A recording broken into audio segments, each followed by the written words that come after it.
நம்ம வந்து எல்லாருமே நம்ம லைஃப்பை வந்து அடுத்தவங்களோட வந்து கம்பேர் பண்ணுறோம். அவங்க வந்து இப்படி இருக்காங்களே, நம்ம லைஃப் வந்து இப்படி இருக்கே அப்படின்னு சொல்லி நம்ம வந்து கம்பேர் பண்ணுறோம். இது வந்து ரொம்ப வந்து மோசமானது. எப்போவுமே வந்து நம்ம வந்து ஒப்பீடு வந்து பண்ணவே கூடாது.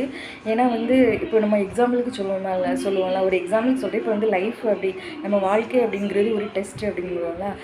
ஆமாம், இது ஒரு டெஸ்ட் தான். ஆனால் பட் எல்லாருக்குமே வந்து கொஷின் பேப்பர் வந்து வேறு வேறு. அப்போ நம்ம அவங்கள பார்த்து நம்ம லைஃப்பை வந்து கம்பேர் பண்ணி அவங்கள மாதிரி நம்ம இருக்கிறோன்னு அவங்கள பார்த்து காப்பி அடித்தோன்னா கண்டிப்பாக நம்ம வந்து ஃபெயில் தான் ஆகும்.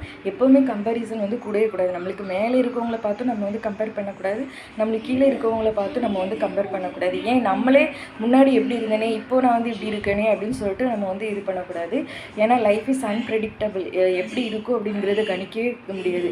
எந்த சிச்சுவேஷன் எந்த சூழ்நிலை வந்தாலும் அதை நம்ம எப்படி சால்வ் பண்ணி ஈஸியாக கொண்டு போகிறோம், எவ்வளோ ஹாப்பியாக இருக்கும், நம்ம லைஃப் எவ்வளோ மீனிங்ஃபுல்லாக வச்சுக்கிறோம் அப்படிங்கிறதா இருக்குது. வீடியோ பிடிச்சா லைக் பண்ணுங்கள்.